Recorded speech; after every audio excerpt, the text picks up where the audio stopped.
A mom texted me and said, "We're at a barbecue, mostly family members, and my 13-year-old son, Isaac, keeps talking to everybody in a baby tone of voice.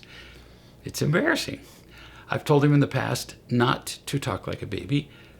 Why is he doing this?" And I said, "Easy. Almost invariably, children are either protecting themselves or getting attention. You can almost write that down.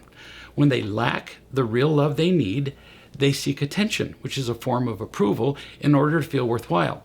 And they protect themselves from disapproval. You already know that Isaac doesn't feel good about himself because of a long past of being hurt and not being unconditionally loved. And he doesn't have the social skills to get attention at school. He doesn't know how to find friends there. He wouldn't dare do this baby talk thing at school because he knows that he'd be seriously mocked, if not beaten up and thrown into a dumpster.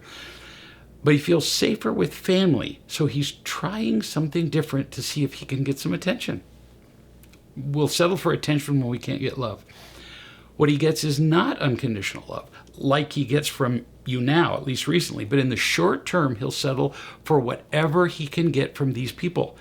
I do have some suggestions, but I can save those for when the event is over. There's not much you can do about teaching him while he's with all these people right now. It would not be productive to step in and tell him to stop." A few minutes later, she wrote and said, "Well, now he's showing everybody his school grades, and then he asks silly questions or questions that he already knows the answer to. He's behaving kind of like a 4-year-old. And I said, "Actually, exactly like a 4-year-old. Emotionally speaking, he is about 4 years old." Mom texts, "I'm guessing that he needs to feel loved, right? Anything else?" "First love," I said, "but that evolves over time. That's not an immediate thing. It's a gradual process, and you're getting better at it, but you're not consistent enough yet to heal him. He doesn't quite trust you yet either. In the meantime, there are some things you could do. First, it's pretty obvious that you're embarrassed by his behavior, perhaps even disgusted, although that's not particularly fun to admit, and you want to control him." And she texted back, "Yeah, that's true." So I said, "What can you do?" "Nothing right now at the barbecue, but over time, first you have to learn to unconditionally accept your son and love him." Now, how can you do that? First, you get all the love you can find for yourself, from me, from others. Second, remember that love and carry it with you so that you have no need to control your son for a sense of worth and control. Third, remember that you caused this problem in the first place. It's the lack of unconditional love in his life that has caused him discomfort and led him to find attention in less than productive ways. When you remember that you caused it in the first place, it's harder to be embarrassed by him.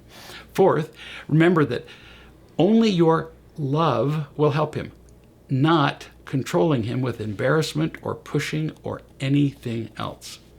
She texted back, "That's all?" No. In addition to loving, and while you're learning to love, you can teach him. He believes that he's getting a lot of attention from his behavior, and he's partly right. But you can teach him the rest of the truth. You have to teach him the whole picture. He won't see it by himself. Tell him that he is getting attention. But 1, he's getting the attention a child gets. And 2, he has to keep acting like a child in order to get it.